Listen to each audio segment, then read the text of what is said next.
So I did something weird last week. I took 50 real conversations from people stuck in toxic relationships and fed them straight into ChatGPT. There was no context or emotions in this situation, it was just raw dialogue. I wanted to see what happens when you strip away all the feelings and let pure logic tear apart what we call love. This is what actually freaked me out. That the AI didn't find miscommunication or two people struggling to connect. What it found was a pattern, or you can say a system. An actual step-by-step process that shows up in these relationships like clockwork. The thing is that your therapist might tell you relationships are complicated. Your friends might say both sides have valid points. But ChatGPT looked at the same conversations and basically said, this is a manipulation technique, and here's the exact formula being used. I'm talking about gaslighting, but not just the watered-down version where someone just disagrees with you. This is the real thing, the kind that makes you question your own memory and your own sanity. And apparently, artificial intelligence can spot it faster than most humans can. That should tell us something terrifying about how blind we get when emotions are involved. If this is your first time here, don't forget to like, share, and subscribe. Returning subscribers are welcome. Don't forget to also turn on your notification bell to get notified every time a new video drops. Let's get started. Alright, so first thing I did was ask ChatGPT to explain the difference between tough love and gaslighting. Because that's where people get confused, right? Someone says they're being honest with you, holding you accountable, and pushing you to be better. How do you know when that crosses into abuse? The AI broke it down into 3 stages, a cycle that repeats over and over. Stage 1 is what it called reality distortion. When someone does something hurtful like yell at you, ignore you for days, or flirt with someone else right in front of you. And when you bring it up, they don't just deny it happened the way you remember. They make you sound crazy for even thinking it. I never yelled, I was just passionate, or you're too sensitive, that's your problem. If you weren't so insecure, you wouldn't see it that way. Notice what happened there? The thing they did isn't even the topic anymore. Now the conversation is about what's wrong with you. Stage 2 is isolation from validation. This one's sneaky. The gaslighter starts separating you from anyone who might confirm your version of events. They'll say your friends don't understand your relationship. Your family is controlling. That the therapist you saw is projecting their own issues. And slowly, you stop checking in with other people about what's normal.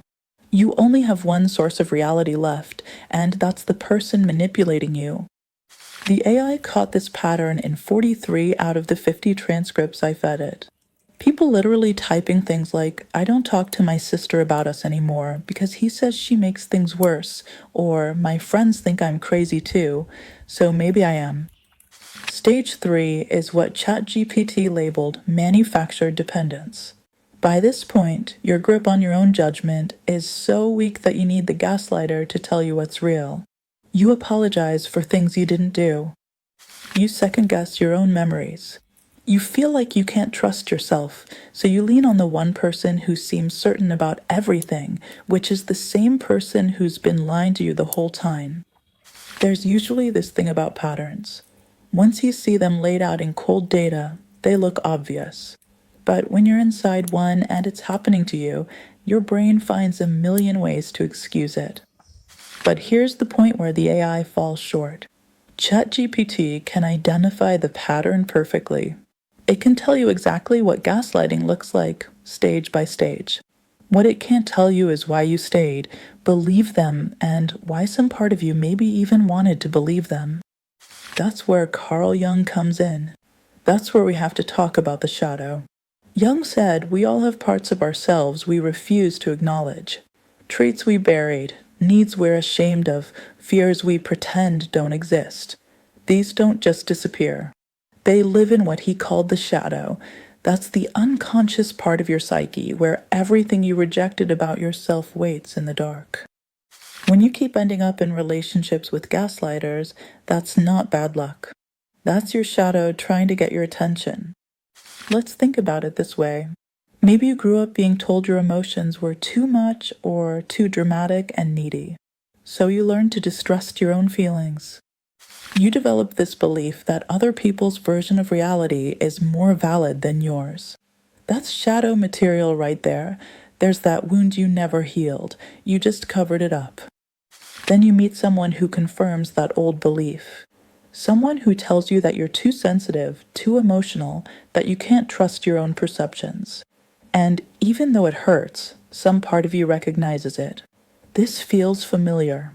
Your shadow actually gravitates toward people who reinforce the negative beliefs you have about yourself. I'm telling you now that this is how the cycle continues. The gaslighter isn't some random villain who showed up in your life. They're playing a role in a script your shadow helped write years ago. Do you know what happens when you refuse to look at your shadow? You keep projecting it onto other people, and you keep attracting the same personality types wearing different faces. New relationship, but the same problems. Different job and the same toxic boss. You think you're moving forward, but you're just running the same pattern on repeat. Jung said the shadow contains both our wounds and our power.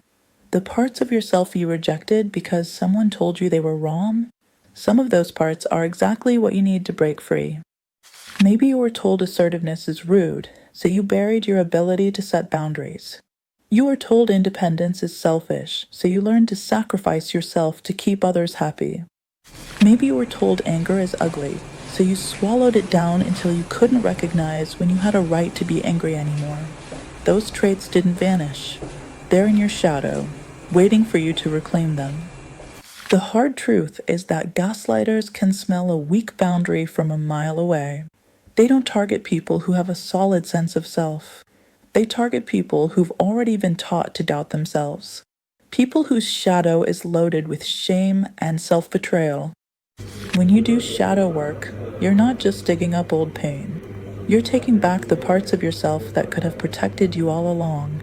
You're integrating the strength you were taught to see as weakness. And once you do that, gaslighting doesn't work on you anymore. Someone tries to tell you your memory is wrong, and you trust yourself enough to walk away. If the person tries to isolate you from people who validate your reality, you recognize the tactic immediately. When someone tries to make you doubt your worth, and you already know your worth isn't up for debate, the AI can show you the pattern, but only you can break it.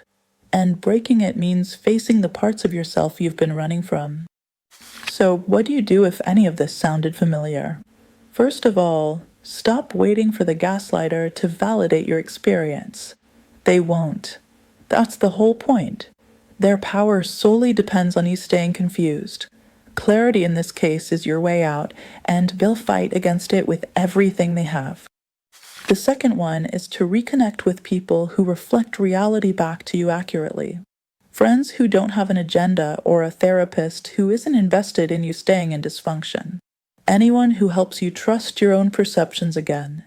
Isolation is something that makes gaslighting thrive, while community is how it dies. The third one is to start the shadow work. Journal about the patterns in your relationships. Ask yourself what beliefs about yourself keep showing up.